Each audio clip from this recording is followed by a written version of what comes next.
সকালটা শুরু করলাম দেখো চা বানিয়ে। তো যেহেতু সকালবেলা একটু চাটা তাড়াতাড়ি করছি, কারণ বাড়িতে তো আছে ননদ নন্দাইরা আছে, ওরা না দিন কত এখানে থাকবে। তো কারণ হলো ওরা মানে আমাদের ঠাকুরতলার এখানে মন্দিরটা তৈরি হচ্ছে, ওরা না মন্দির তৈরির কাজ করছে। যেহেতু আমার নন্দাই রাজমিস্ত্রি, তো উনি কাজ করছে। তো যাই হোক, তো ওনাদের ওখান থেকে মানে লেবার আমাদের পাড়া থেকে সবাই মিলে মানে কাজ করছে। তো সকালবেলা দেখো আমি চাটা বানিয়ে নিচ্ছি, কারণ উনি 8টার মধ্যে তো কাজে যাবে। ননদও আছে, ভাগ্নিও রয়েছে। তো চাটা বানিয়ে নিলে সকালবেলা চা মুড়ি বিস্কিট সবাইকে দিয়ে দিলে ঝামেলাটা মানে সকালের টিফিনটা মানে হয়ে যাবে। তো কি বলো তো, যেহেতু আমি দোকানে থাকি একটু তো সমস্যা হয়, সমস্ত কাজ যেন দেরি হয়ে যায়। তো এদিকে দেখো আমি মানে মা কালে রাতে কয়েকটা রুটি দিয়েছিল, আমি তো রাতে রুটি কালকের খাইনি, যে শরীরটা খারাপ। তো তার জন্য রুটিগুলো ছিল, তো রুটিগুলো বের করলাম, ওদেরকেও দেবো। আর আমি একটু দেখো অল্প চা নিয়ে বসে পড়লাম। সমস্ত কাজ কিন্তু হয়ে গিয়েছে, মানে হাঁটতে গিয়েছিলাম যেহেতু, বাড়ি ফিরে এসে এখন বাজে 8:30 মতো। ওদেরকে তো আগেই দিয়ে দিয়েছি চা বিস্কিট মুড়ি, ওদেরকে দিয়ে দিয়েছি। এভরিওয়ান, সবাই কেমন আছো? আশা করছি তোমরা সবাই খুব ভালো আছো। সুন্দর একটা সকালে তোমাদের সামনে নতুন একটা মিষ্টি ব্লগ নিয়ে চলে এলাম। সকালবেলা উঠে তো মর্নিং ওয়াকে যাই, তোমরা সবাই অনেকে জানো। আর যারা জানো না জানি, মর্নিং ওয়াকে থেকে ফিরে এসে কাজকর্মগুলো সেরে নিয়েছি। তারপরে কিন্তু যেহেতু বাড়িতে অতিথিরা আছে তাদের জন্য চা বিস্কিট দিয়ে দিয়েছি। এখন যেহেতু মেয়ে ঘুম থেকে উঠেছে, তো মেয়ে সকালবেলা বলছে ঘুগনি দিয়ে মুড়ি খাবে। তো সকাল সকাল তো ঘুগনি বানানো যাবে না, আমাদের গ্রামের এখানে একটা দোকানে ঘুগনি মানে পুরি বিক্রি হয়, সেখান থেকে 10 টাকার আমি ঘুগনি কিনে আনলাম। আর 10 টাকায় যে পরিমাণ দিয়েছে দুজন খাওয়া যাবে। আর এই দেখো সোনামা মুড়ি খেয়ে নিচ্ছে, আর কিন্তু এখনও মানে একটা বাটির মানে কোন বাটি মতো ঘুগনি রয়েছে, সেগুলো আমরা এখন খাবো। তো চলো তোমাদেরকে দেখাই। এই দেখো ঘুগনি দিয়ে মুড়ি মেয়েকে মাখিয়ে দিয়েছি, মেয়ে দেখো খাচ্ছে। ভালো লাগছে?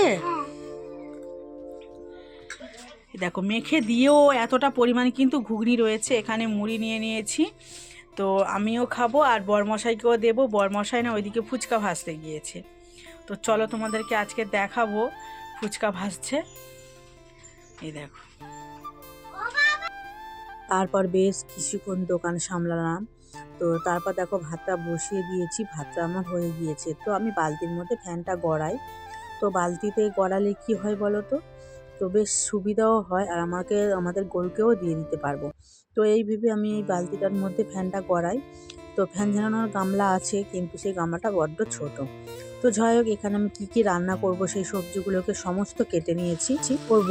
তো ওই গ্রামের দোকান থেকে আমার ননদ ওই ট্যাংরা মাছ এনেছিল। তো ট্যাংরা মাছ আমাকে মানে দিয়েছিল একটা, তো ওই কেটে পরিষ্কার করে দিয়েছে। তো সেটাই রান্না করছি। আর জানো তো, ও মানে ওখানে রান্না করছে, তো যেহেতু মিস্ত্রিদের অনেক লোকজন হচ্ছে, তো তো খাওয়া দাওয়া করে।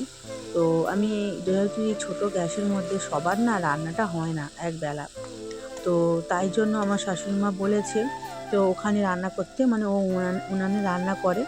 আর তারপরে তো রয়েছে মানে আমরা সন্ধ্যাবেলা যা খাবার দাবার করি একে অপরের সাথে মানে খাই। তো দেখো এখানে ট্যাংরা মাছের ঝোলটা না আমি কাঁচা লঙ্কা দিয়ে বানিয়েছি, একটু আলু দিয়েছিলাম।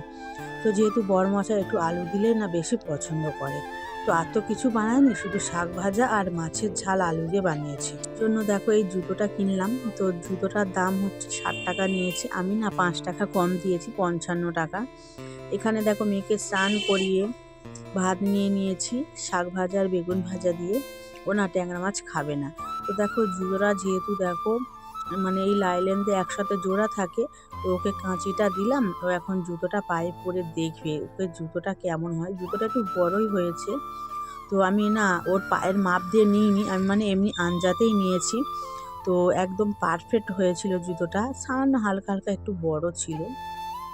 তো যাই হোক দেখো জুতোটা মানে আমাদের মানে বাজার থেকে কিনতে গেলে জুতোটার দাম কিন্তু 100 টাকা নেয়, আর গ্রামের এখানে একজন মানে দাদা আসে, ওনার কাছ থেকে নিই বেশ মানে 50 টাকা 60 টাকায় করে নেয়। মেয়ের খিদে পেয়েছিল বলে মেয়েকে আমি আগে খাইয়ে দিয়ে এখন দেখো আমি ঠাকুরকে পুজো করে নিচ্ছি। এখন যেহেতু শীতকাল কোনো গাছে ফুল শুভ না ফোটে সন্ধ্যা। না। তো এখন ঘড়ি কাটাই বাজে ওই 8টা মতো। বরমশাই ফুচকা নিয়ে চলে গিয়েছে, আসেনি। তো দেখো বাড়িতে কিন্তু কেউ নেই, আমি দোকানে রয়েছি। মেয়ে দেখো, এই দেখো টেডি বিয়ারটা ওখানে ফেলে রেখে চলে গিয়েছে মায়েদের বাড়ি। আর এই দেখো অবস্থাটা কি করেছে একবার দেখো। ওর জন্য আমার ঘর একদম গুছানো থাকে না। তো যাই হোক, রাতে এখন আমি একটা খাবার বানাবো, ঝাল সুজি বানাবো। তো সেটা তোমাদের সাথে শেয়ার তো করবোই অবশ্য। তো চলো সেগুলোর জোগাড়টা করে নিই। তো এখানে আমি ঝাল সুজি বানাবো, সমস্ত দেখো উপকরণ নিয়ে বসে পড়েছি। আলু নিয়েছি, পেঁয়াজ নিয়েছি, আর নিয়েছি গাজর। তো আর দেখো যেহেতু বাড়িতে লোকজন আছে তো 2 প্যাকেট সুজি নিয়েছি। আর নিয়েছি দেখো কাঁচা লঙ্কা, আর নিয়েছি ছাড়ানো মটরশুঁটি। তো আর এর মধ্যে দেব বাদাম, সেটা পরে দোকান থেকে নিয়ে নেব। তো দেখো এগুলো রেডি করে নিয়েছি। আর এখানে দেখো জল নিয়ে নিয়েছি, এগুলো কেটে নেব।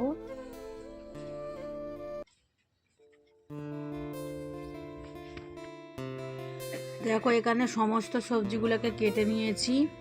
তো গাজর, মটরশুঁটি, আলু আর কাঁচা লঙ্কা আর পেঁয়াজ কেটে নিয়েছি।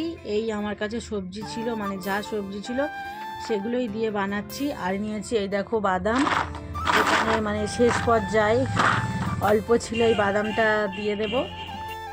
কড়াটা গরম হয়ে গিয়েছে, এখন আমি সুজিটা দেখো ভেজে নেব। 2 প্যাকেট সুজি রান্না করব। তো সবাই মিলে যেহেতু খাওয়া দাওয়া করবো তো 2 প্যাকেট সুজি লাগবে। তো সব দিচ্ছি, কিন্তু কাজু কিশমিশটা আমার দোকানে যেহেতু ছিল না তার জন্য দিতে পারিনি। অন্যের দোকান থেকে আর কিনতে মন চাইলো না, কে কে কিনবে বলো তো। তো দেখো এটা আমি শর্ট ভিডিওতে দেবো কিভাবে বানালাম। তো এখন দেখো সুজিটা ভাজার পরে সমস্ত সবজিগুলোকে ভেজে, তো দেখো এটা হয়ে গিয়েছে। এখন একটু অল্প করে একটু চিনি ছড়িয়ে দেবো। তো আজকের ভিডিওটা বেশি বড় করলাম না, ভিডিওটা ছোটই হয়ে গিয়েছে। তো যাই হোক, ভিডিওটা যদি ভালো লাগে অবশ্যই তোমরা লাইক কমেন্ট শেয়ার করে আমার পাশে থেকো। প্লিজ প্লিজ করে একটু সাপোর্ট করো, একটু ভালোবাসা দিও। তোমরা অনেক বন্ধুরা আমার ভিডিও দেখছো না, লাইকও করছো না। তো আজ তবে আসি, tata bye bye, good night.